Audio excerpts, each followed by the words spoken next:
Oligarchy, which is ruled by a group, is the most common form of government in all history. And it is the most common form of government today. Most of the nations of the world are ruled by a powerful few. At the other end, we find anarchy, which means without government.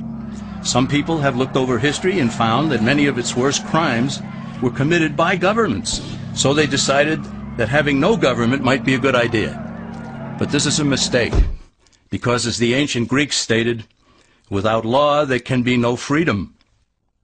Our founding fathers agreed and held that some amount of government is a necessary force in any civilized, orderly society. In a state of anarchy, however, everyone has to guard life, liberty, and property, and the lives of family members. Everyone must be armed, and movement is severely restricted because one's property has to be protected at all times.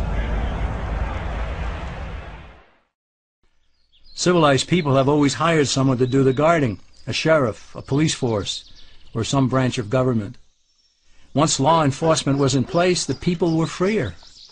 They could leave their property, work in the fields, and so on. In short, the proper amount of government makes everyone freer. There are some who advocate anarchy, however, not because they want no government, but because they don't like what they have. They use anarchy as a tool for revolutionary change. They use anarchy as a tool for revolutionary change. The condition of anarchy is very much like a vacuum where something rushes in to fill it. These calculating anarchists work to break down the existing government with rioting, killing, looting, and terrorism. Tragically, the people living in such chaos often go to those best able to put an end to it and beg them to take over and restore order. And who is best able to put an end to the chaos? The very people who started it. The anarchists who created the problem then create a government run by them, an oligarchy, where they have total power. This is exactly what happened in Russia that led to Lenin taking total power, and in Germany where Hitler's brown shirts created the chaos that brought him to power. And in Germany where Hitler's brown shirts created the chaos that brought him to power. But anarchy isn't a stable form of government. It's a quick transition from something that exists to something desired by the power-hungry. It's a temporary condition, and because it isn't permanent, we eliminate it as well. The word democracy comes from two Greek words, demos, meaning people, and kratein, meaning to rule. Democracy, therefore, means the rule of the people, majority rule. This, of course, sounds good, but suppose the majority decides to take away one's home, or business, or children. Obviously, there has to be a limit. The flaw in democracy is that the majority isn't restrained. If more than half the people can be persuaded to want something in a democracy, they rule. What about republic? Well, that comes from the Latin, res meaning thing, and publica meaning public. It means the public thing, the law. A true republic is one where the government is limited by law, leaving the people alone. A true republic is one where the government is limited by law, leaving the people alone. America's founders had a clean slate to write on. They could have set up an oligarchy. In fact, there were some who wanted George Washington to be their king. But the founding fathers knew history, and they chose to give us the rule of law in a republic, not the rule of a majority in a democracy. Why? Let's demonstrate the difference in the setting of the Old West. Consider a lynch mob in a democracy. 35 horseback riders chase one lone gunman. They catch him, and they vote 35 to 1 to hang him. Democracy has triumphed, and there's one less gunman to contend with. Now consider the same scenario in a republic. The 35 horseback riders catch the gunman and vote 35 to 1 to hang him, but the sheriff arrives, and he says, "You can't kill him. He's got his right to a fair trial." So they take the gunman back to town. A jury of his peers is selected, and they hear the evidence and the defense, and they decide if he shall hang. Does the jury even decide by majority rule? No, it has to be unanimous, or he goes free. The rights of the gunman aren't subject to majority rule, but to the law.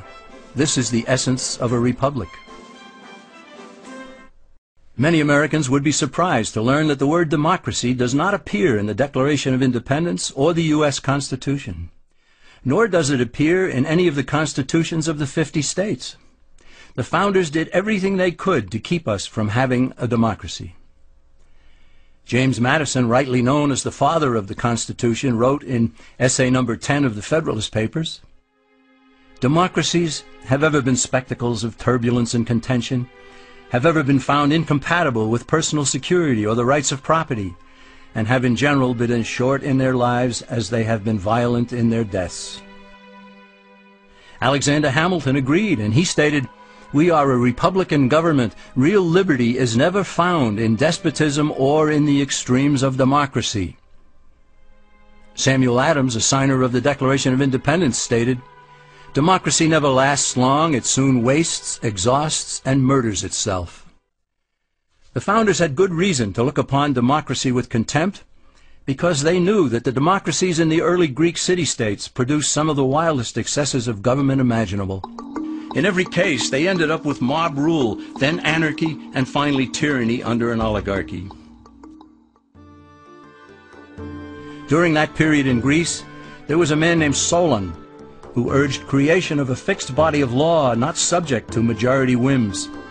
But where the Greeks never adopted Solon's wise counsel, the Romans did. Based on what they knew of Solon's laws, they created the 12 tables of the Roman law, and in effect built a republic that limited government power and left the people alone.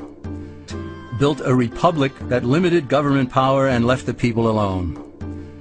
Since government was limited, the people were free to produce, with the understanding that they could keep the fruits of their labor. In time, Rome became wealthy and the envy of the world. In the midst of plenty, however, the Roman people forgot what freedom entailed. They forgot that the essence of freedom is the proper limitation of government. They forgot that the essence of freedom is the proper limitation of government. When government power grows, people freedom recedes. Once the Romans dropped their guard, power-seeking politicians began to exceed the powers granted them in the Roman Constitution. Some learned that they could elect politicians who would use government power to take property from some and give it to others. Some learned that they could elect politicians who would use government power to take property from some and give it to others. Agriculture subsidies were introduced, followed by housing and welfare programs. Inevitably, taxes rose and controls over the private sector were imposed. Soon, a number of Rome's producers could no longer make ends meet, and they went on the dole. Productivity declined, shortages developed, and mobs began roaming the streets, demanding bread and circuses from the government. Many were induced to trade freedom for security. Eventually, the whole system came crashing down. They went from a republic to a democracy and ended up with an oligarchy under a progression of the Caesars.